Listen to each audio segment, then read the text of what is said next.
So again, I want to thank the team for their resilience on getting the slides fixed and back up, and move right along here for the purposes of time. I've got my friends from Pure Storage here who I've worked with in the past, John Yep.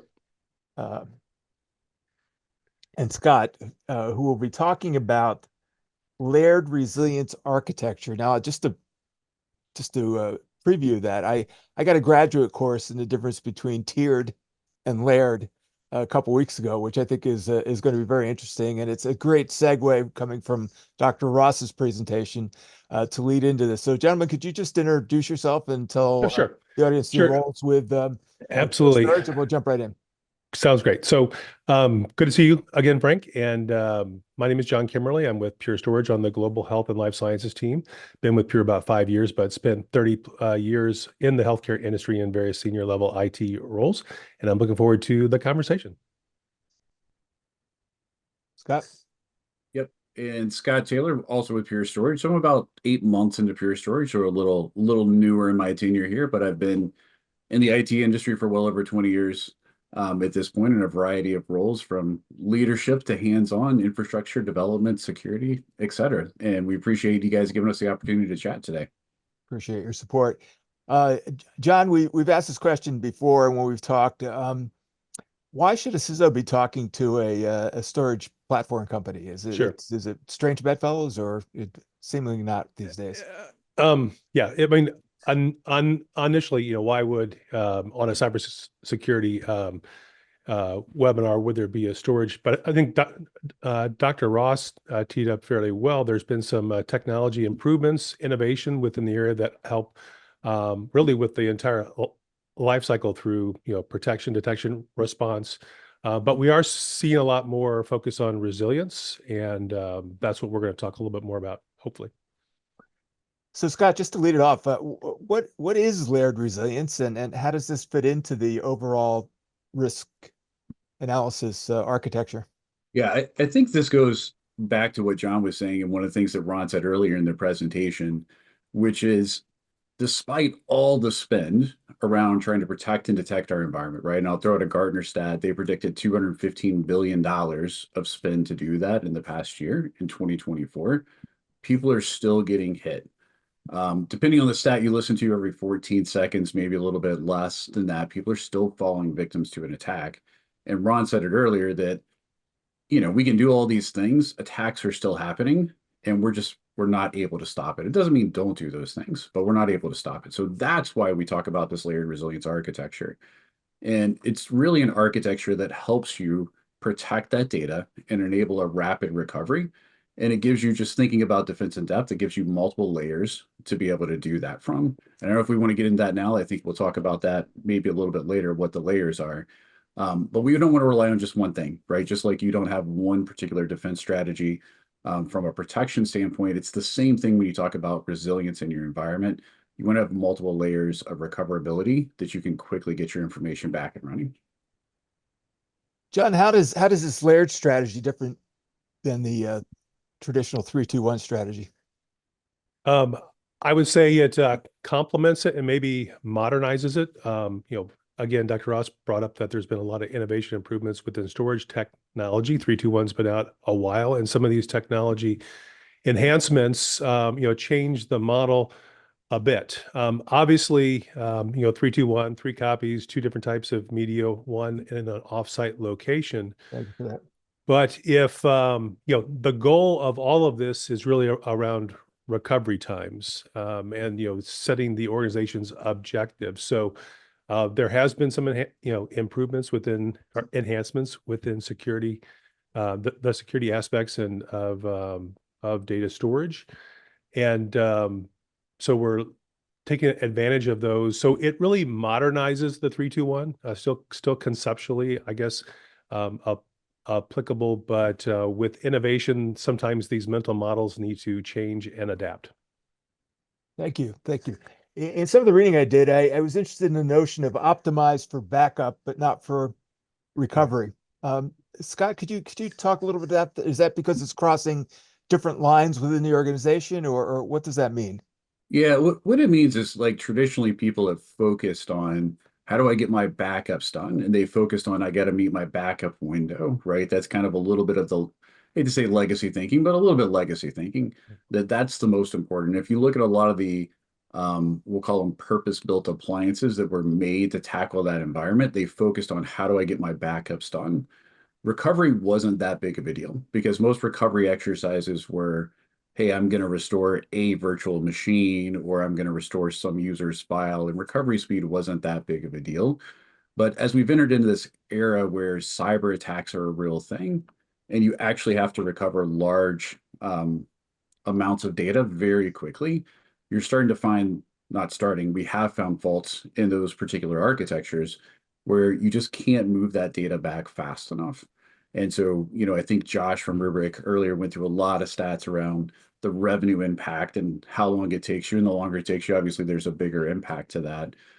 So those traditional purpose-built appliances, especially if they're on kind of data technology, they're not able to help you recover fast enough. And that starts to lead to, I hate to make it all money because it's not in the healthcare business, but it does lead to a lot of lost revenue, but it's also impacting your patient care for all that time that you're down.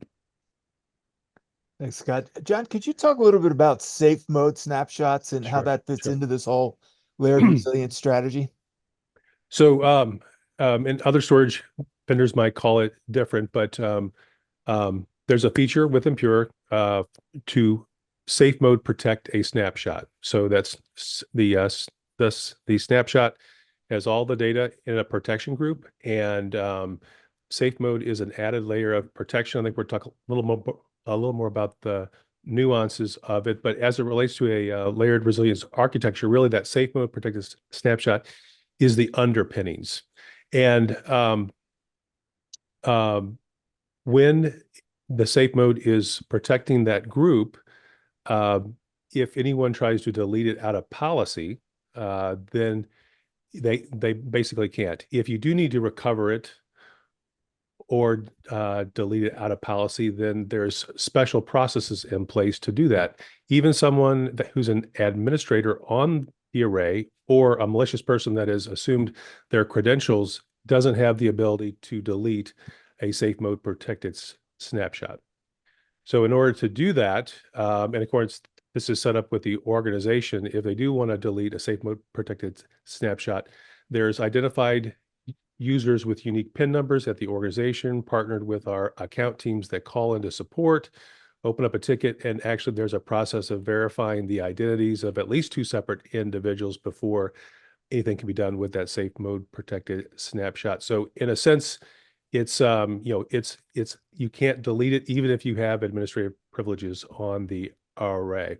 And that's really, that safe mode protected snapshot is kind of the underpinnings of the layered resilience architecture. And really from a recoverability perspective, we'll talk about the layers a bit more, but nothing is faster than a safe mode or a snapshot on the primary array. So it's really an instantaneous recovery. And when it comes to recovery time objectives of best practice, that's really what we're looking for is not hours or days, but really seconds. And that's what that safe mode protected snapshot can deliver.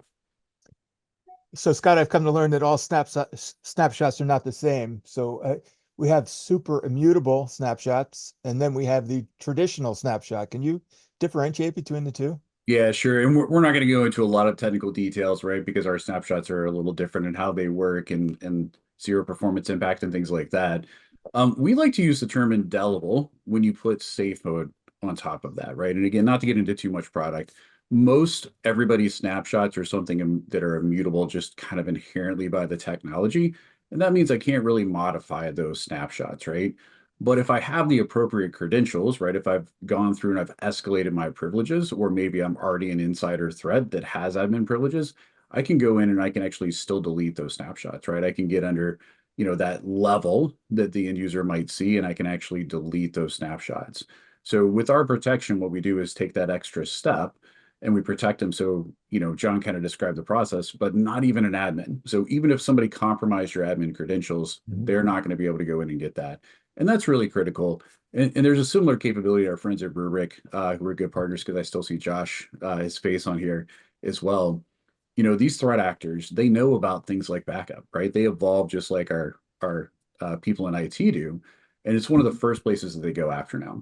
And so if you look at the history of a lot of the attacks over the past several years, the first thing they'll do is they'll go and they'll hit that backup target and they'll start deleting it, or they'll try to corrupt the catalog. They'll do something to make those backups unusable. So from our perspective, it doesn't matter how many times you're taking a snap or how many backups or whatever method you're using. If the criminals can compromise those and either kind of corrupt that data or just delete that data, those things are useless from a recovery standpoint.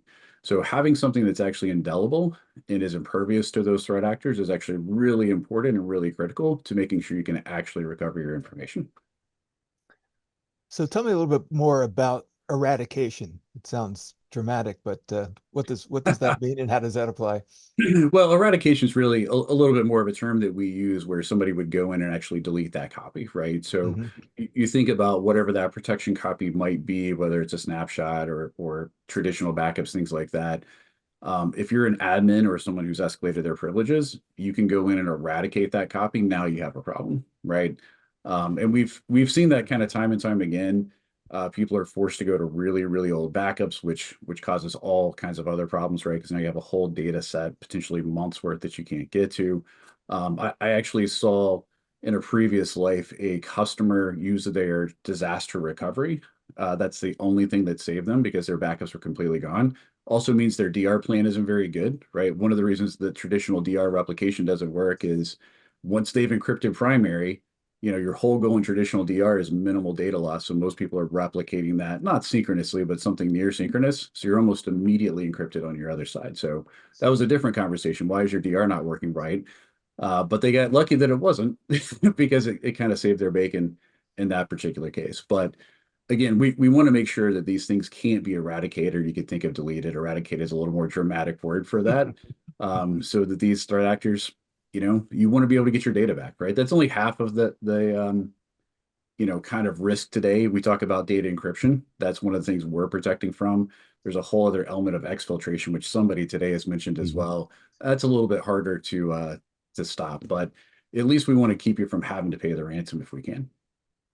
Thanks. So we have a question. Why are backups considered the last line of defense in a resiliency strategy?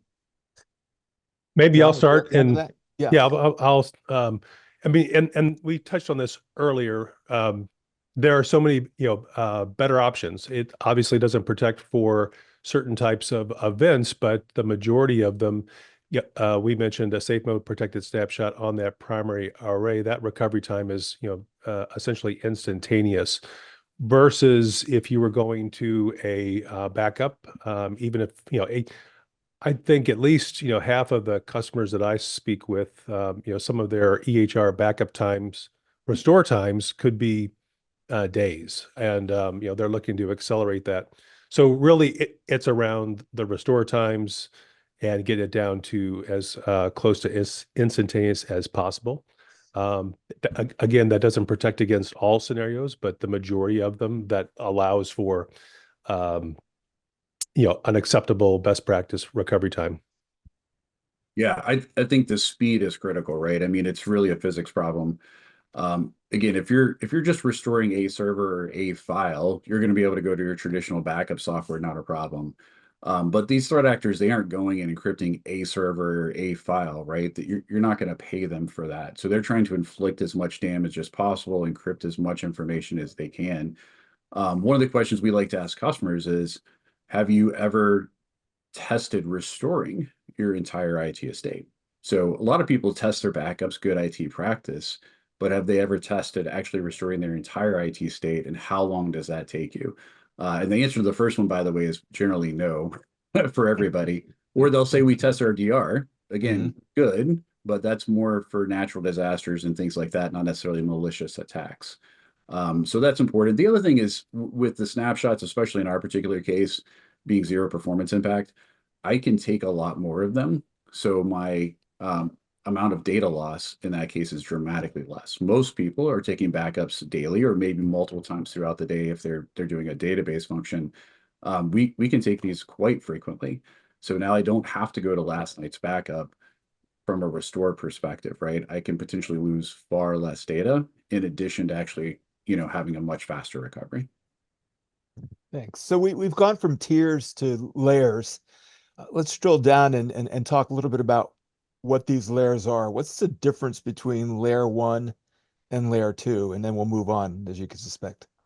Yeah, so just lay it out a little earlier, or because I didn't do it a little earlier.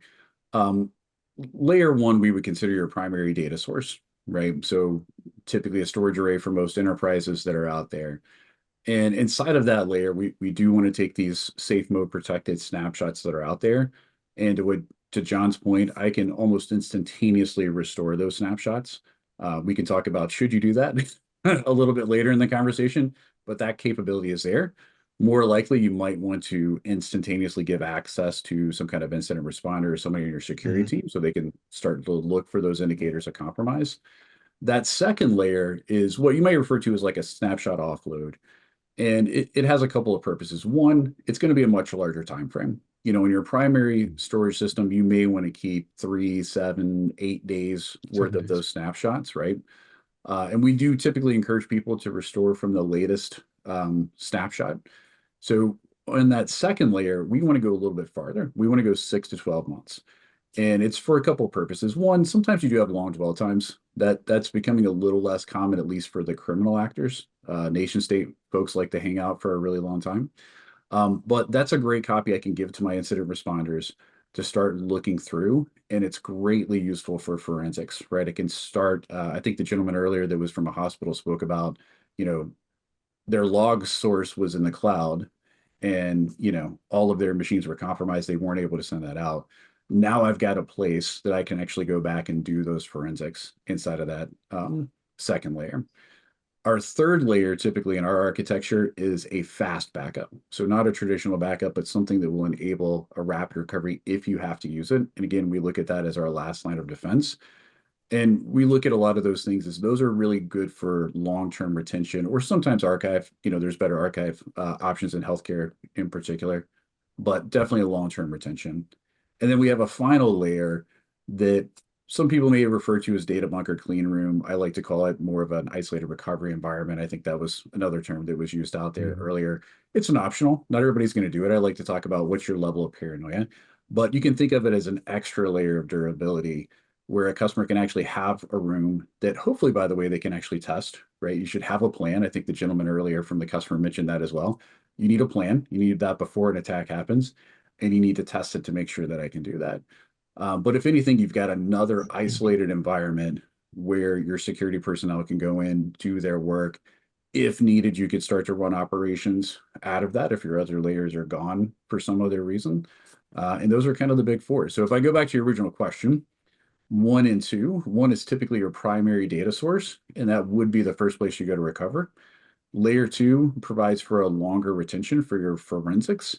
And another layer, if you needed to go back farther from a recovery standpoint, you have that there and you could actually start to run some of your operations off of that layer. Thanks, guys. We have a question in the chat. Would you not consider a high availability solution a better option than always relying on backups, cost aside? Probably not, and you'd want a little clarification, but an HA type solution is typically what you see for disaster kind of things, non-malicious attacks, meaning let's say you're doing some kind of, I'm starting to get a little technical here, I apologize, but you're doing some kind of like synchronous replication, right? So that you could have an instant failover kind of thing. If that system's compromised, your secondary system's immediately compromised or shortly thereafter. Mhm. So those aren't going to be good enough. Those are good things to have. They're just mitigating against different use cases than a particular cyber attack.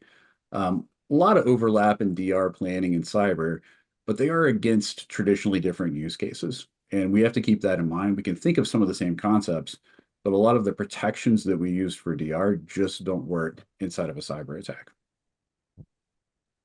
Anything else, Hopefully that John? answers it. Yep. Um, so for the sizzlers in the audience, if they wanted to go ahead and look at deploying this, what are the steps that are involved in setting up the pure storage resilience architecture of this kind in a layered setting? Yeah, I can start and then Scott can come behind. But as Dr. Ross kind of mentioned, this isn't like a one and done project. This is an evolution where there's things that can easily be done in the short term for without much investment. Just turning on 7 days of safe mode protected snapshots on the primary array, relatively straightforward, just no extra expense, and it's just a little bit of a capacity assessment. Scott mentioned how efficient those snapshots are. So relatively straightforward, a little administrative process of identifying who those trusted individuals are, getting the unique pins assigned, identifying the volumes that need to be in the protection group and turn it on. But relatively straightforward and fairly simple with a minimal investment. As you move through the other layers, if you move to layer 2, and depending on how much you want to the retention period, then that's a math equation on capacity, and would be extra investments. Some individuals then might do some replication of that to a DC2. And again, you're just looking at the capacity. So let me pause at layer 2 and see if Scott wants to come behind for the other 2 layers. Yeah, I think, one of the things I've heard some people say in the past, or even pretty recently, is like, why don't you just get rid of backup totally and rely only on snapshots? And we would never advocate actually doing that, right? I mean, we want a backup to be what it is, a backup, your last line of defense, but we would never tell you to get rid of that, right? And actually, I've said to one of our product people before, well, if you can deliver bug-free code, then I would be happy to tell people not to have extra layers of defense in their environment. But this is pretty simple to do, and I don't want to turn this into a huge peer commercial, but we're very easy to A, acquire, B, install, and C, administer. So the lift is very small. And I see a question. I'm going to jump ahead of you, Frank, a little bit, and here around around some of the cost and constraints that we have in health. ROI rules, yeah. Yeah, and the reality is, we talk about this, I think, a lot recently. What's the business value? And a lot of business value comes down to, how do I help you make money? How do I help you reduce cost? Or how do I help you mitigate risk? And this is an area that it's a mitigate risk. It's an unfortunate thing that we even have to do it. But the challenge is, and Josh laid this out really well, Josh from Rubrik earlier, there are substantial costs if you don't do it. There's a stat around average healthcare cost is $10 million of recovery. I think that's actually misleading for a lot of people, right? Because sure, there are some people, and it looks like there's a Rick in the chat that said he used Pure Storage to recover in 2 hours. So thank you, Rick, for the illustration and for the being a Pure customer. But when you get into those cases where it takes them days or weeks to recover, you're now starting to talk about substantial cost. And it's way more than what it would take to recover or spend on the infrastructure to be able to recover properly in the first place. And when I say substantial cost, I'm not going to call any names out, but there's been plenty of healthcare specific customers that have had $100+ million cost for this. There's even one, and I haven't drilled into it, but it did look like it was actually in one of their SEC filings, that there were over $2 billion in related impact for this. Now that's probably not probably, it is on the extreme side, but we've seen multi-$100 million healthcare incidents. So what I would say is, I know it's a hard thing to justify. Josh actually mentioned some great things they can do to help you walk through that cost. We can help with some of those as well. But spending a little bit now is going to be a far greater investment than if you actually have to recover. Well, when you have to recover from these and not having this stuff in place. For the informatics people in the audience, or the chief medical information officer, are there new forms of metrics that are coming out of this that haven't been there before, that is as a result of the layered approach, or is this pretty much straightforward analytics that we've seen in the past?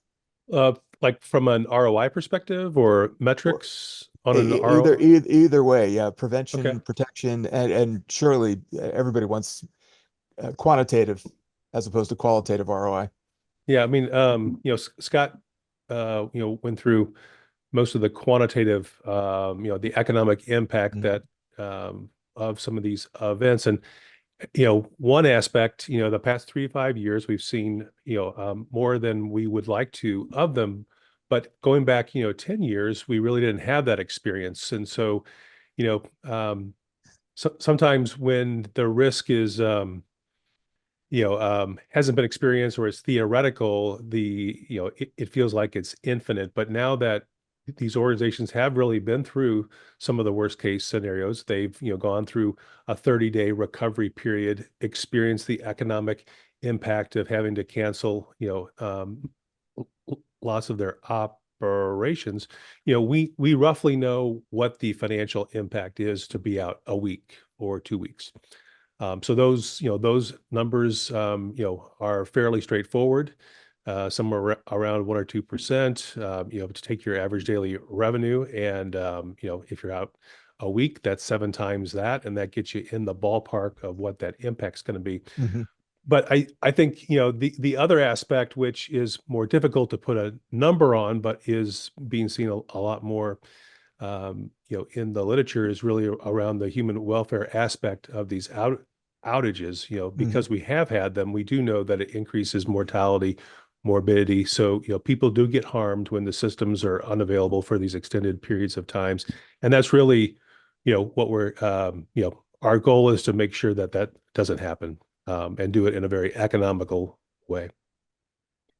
In the couple minutes we have left, in the migration of this platform to the one that you're doing, what are some of the pitfalls that you've seen, or some advice that you could give to make that migration go more smoothly? I'll let Scott take it. Take a That's a partner. good question. I'm trying to think. I mean, we have tools, services, capabilities. We have some great partners too that we work with that also have capabilities that can make it a pretty seamless migration for you. Mhm. The other good news with us, again, not trying to make it a commercial, but when you do move onto a pure platform, it's the last migration you ever have to do, right? It's part of our evergreen philosophy, which, happy to talk to anybody about later when they want it. I think the biggest problem is people not doing it or not believing that it will happen to them. And we've seen it, unfortunately, where customers, like even customers that have our storage, but they're not using all these capabilities that we offer to them, and saying, "Hey, we're good. We have X, Y, and Z backup provider," Mhm. and they get attacked, and it takes them weeks to recover, and all of a sudden they're coming back, and now they're interested in doing it. We like to say it's not a matter of if, it's when, and now it's not even a matter of when, it's how soon. Again, as Ron said earlier, we're just not able to stop all of these attacks. So we have to prepare for recovery, and we want to be able to recover as quickly as possible with as minimal data loss as possible. Gentlemen, I thank you both. It was excellent, as always, and appreciate your time and your support of Chime and the event. So passing it back over to Lisa.